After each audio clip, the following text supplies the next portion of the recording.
Hello, grade 10s. This topic is on waves, sound, and light. It's a physics topic, meaning that it will appear on paper 1. Paper 1 is always your physics paper.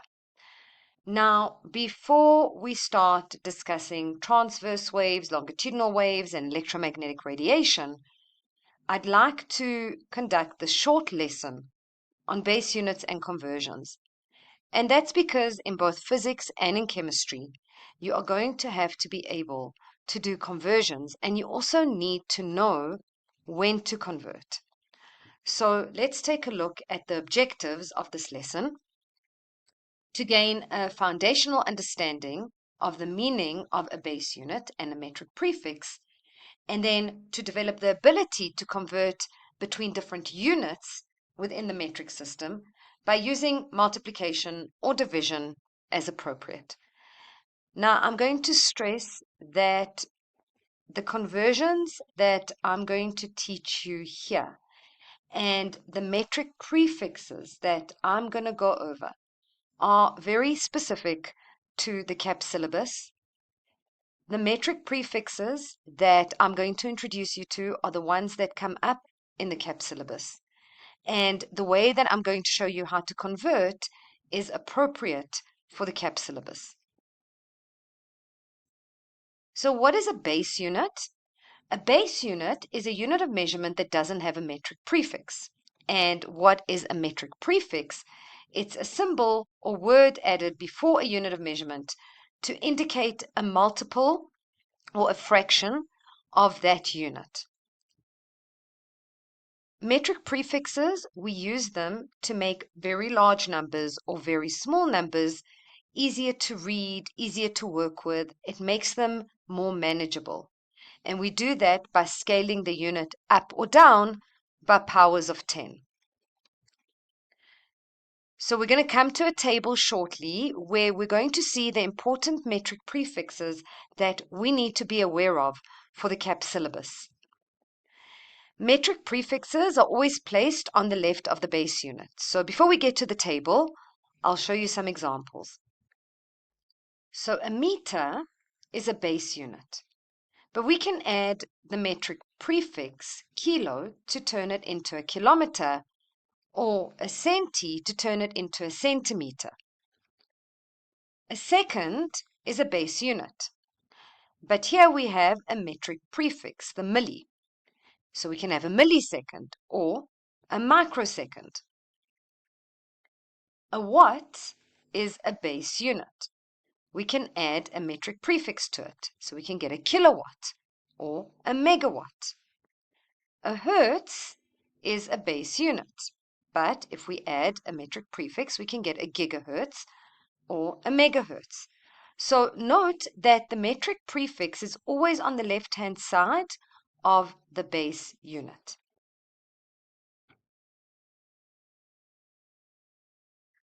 All calculations require us to work in the base unit.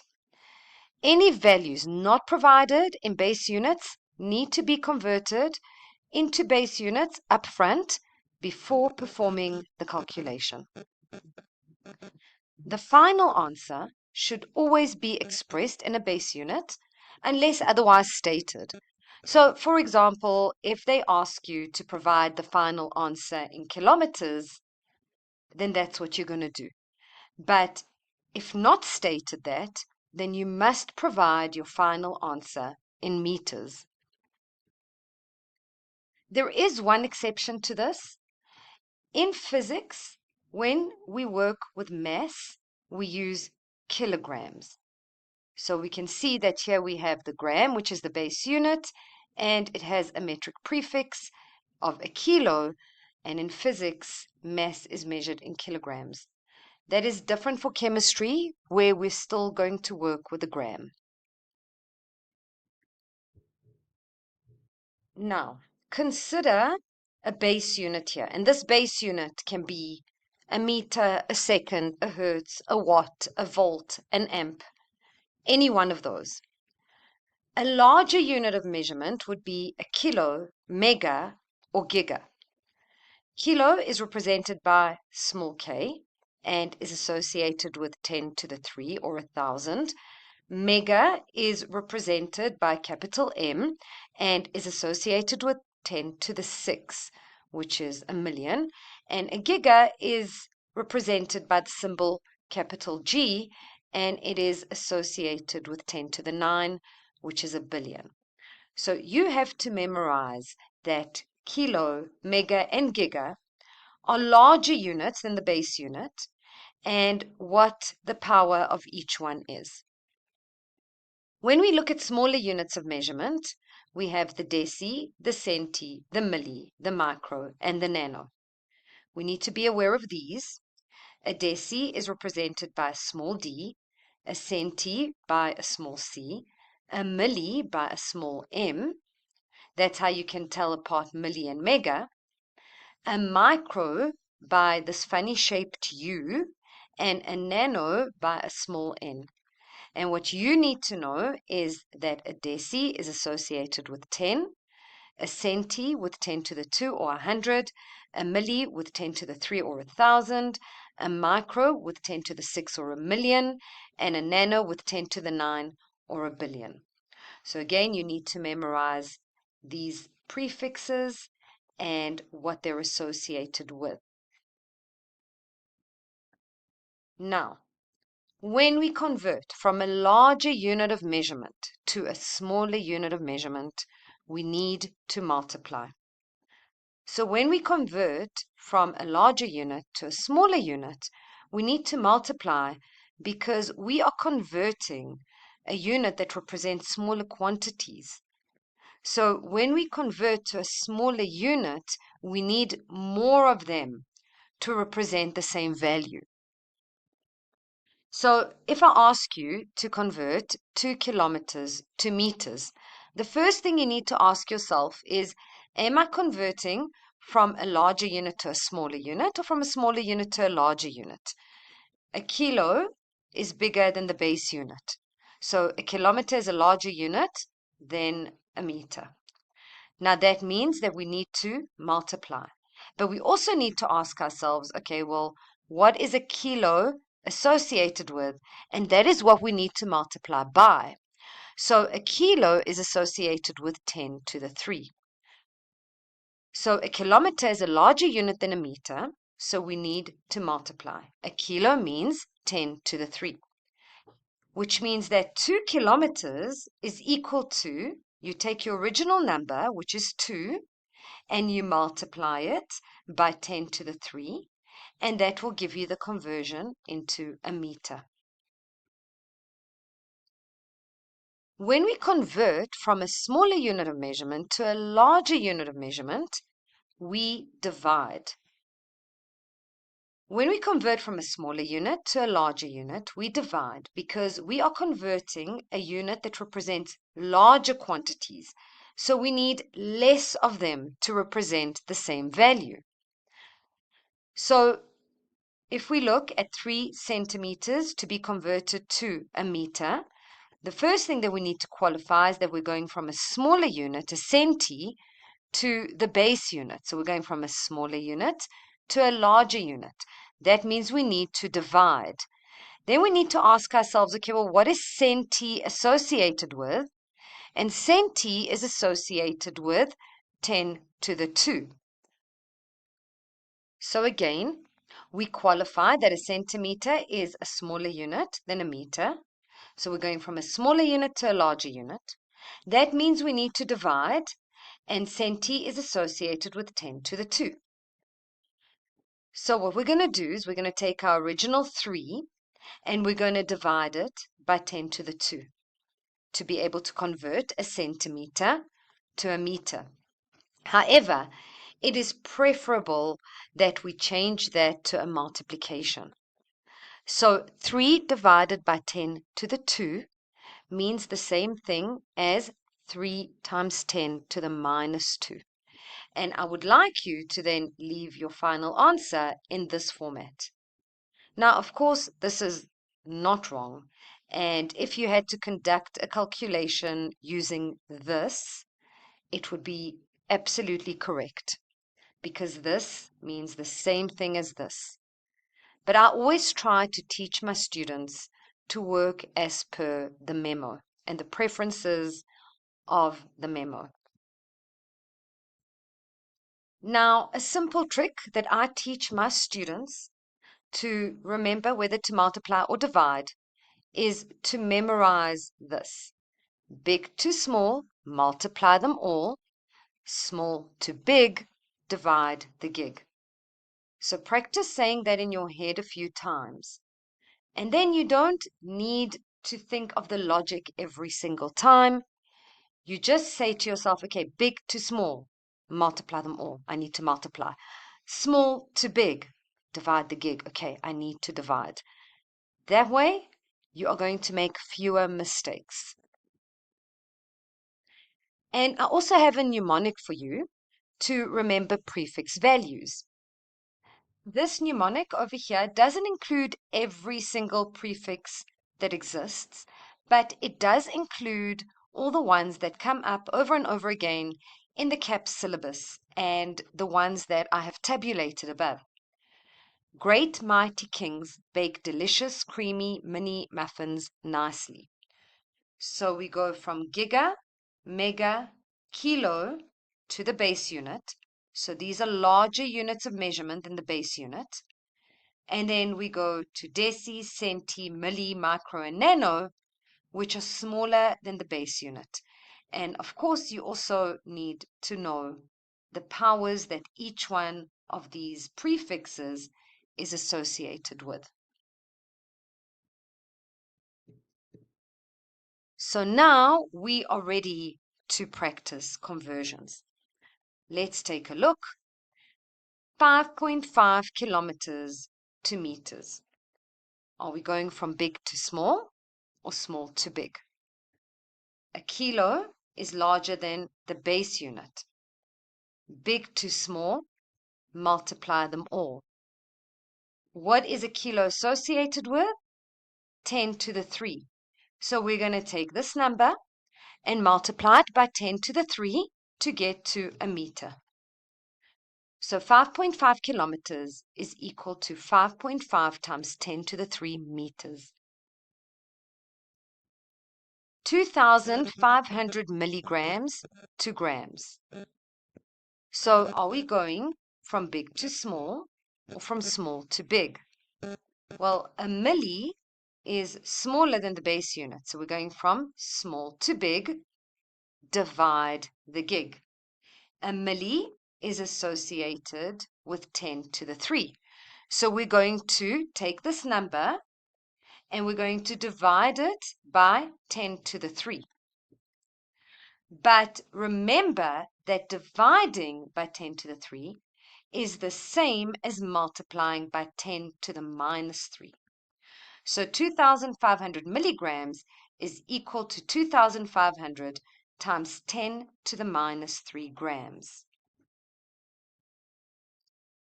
Convert 0.08 meters to centimeters. So now we're going from big to small. That means we multiply. A centi is associated with 10 to the 2. So it's going to be 0.08 times 10 to the 2 centimeters. 5.5 volts to millivolts. Big to small. Multiply them all. Now a milli is associated with 10 to the 3. So the answer will be 5.5 times 10 to the 3 millivolts. 1 microamp to amp. Small, micro smaller than the base unit, to big. Divide the gig. A micro is associated with 10 to the 6. So it would be 1 divided by 10 to the 6 amps. But we want to change the division to multiplication. So it will be 1 times 10 to the minus 6. So instead of dividing by 10 to the 6, we change the division to a multiplication and we change the 6 to a minus 6. 22 nanocoulombs to coulombs. A nanocoulomb is smaller than the base unit. Small to big, divide the gig. So it's going to be 22 divided by, and nano is associated with 10 to the 9. So it's 22 divided by 10 to the 9. But we would rather multiply it. So we will say 22 times 10 to the minus 9 coulombs. Convert 55 gigawatts to watts. A giga is bigger than the base unit. Big to small, multiply them all. A giga is associated with 10 to the 9. So we multiply the 55 by 10 to the 9 to get a watt. 2,500 millihertz into hertz. Small to big, divide the gig. A milli is associated with 10 to the 3. So it's 2,500 divided by 10 to the 3 hertz, which we're going to change to 2,500 times 10 to the minus 3 hertz. 0.3 megameters to meters. A mega is a bigger unit of measurement than the base unit. Big to small, multiply them all. A mega is associated with 10 to the 6. So 0.3 megameters is 0.3 times 10 to the 6 meters. 0.089 seconds into nanoseconds. So here we're going from a base unit to a nano. So we're going from big to small. Multiply them all. Nano is associated with 10 to the 9. So we take the original number and we multiply it by 10 to the 9 to get nanoseconds. So 0.089 times 10 to the 9 nanoseconds. Convert 3.3 nanograms into grams. So now we're going from a smaller unit of measurement to a bigger unit of measurement. Small to big, divide the gig. Again, a nano is associated with 10 to the 9. So it's going to be 3.3 divided by 10 to the 9 grams. But to change the division into a multiplication, we will say 3.3 times 10 to the minus 9 grams. Convert 5 megahertz into hertz.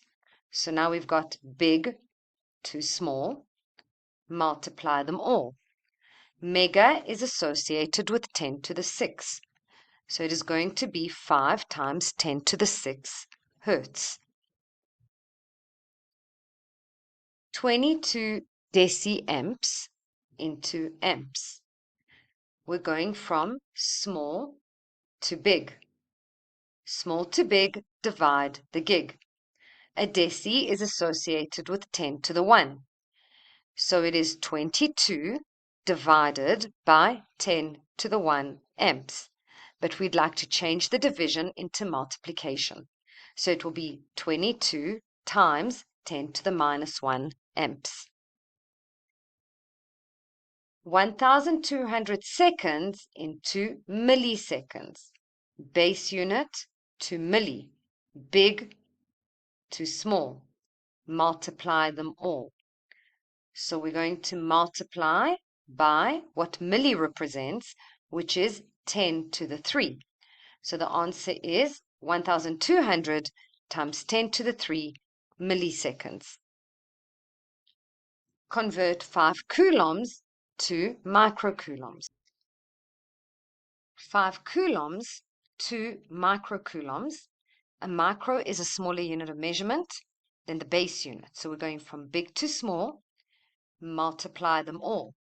A micro is associated with 10 to the 6. So the answer will be 5 times 10 to the 6 microcoulombs. This last example is a little bit more tricky. Now, the way that I like to do this kind of question is by converting to the base unit. So from a kilometer to the base unit, which is a meter, and then from a meter to a centimeter. So to go from a kilometer to a meter, we're going from big to small. Multiply them all. And a kilo is associated with 10 to the 3. So 3 kilometers will be 3 times 10 to the 3 meters. Now I want to convert the 3 times 10 to the 3 meters into centimeters. So again, I'm going from a meter to a centimeter. So I'm going from big to small. I'm multiplying. So I need to multiply this entire number of 3 times 10 to the 3 by 10 to the 2. So 3 times 10 to the 3 meters is equal to 3 times 10 to the 3 times 10 to the 2 centimeters. And I can just add up these exponents over here to get a final neat answer of 3 times 10 to the 5 centimeters. So I really hope that this short lesson clarifies conversions for you, because if you convert incorrectly on tests and exams, you can lose a lot of marks, and it's just a silly error. This is really something that you need to master in science.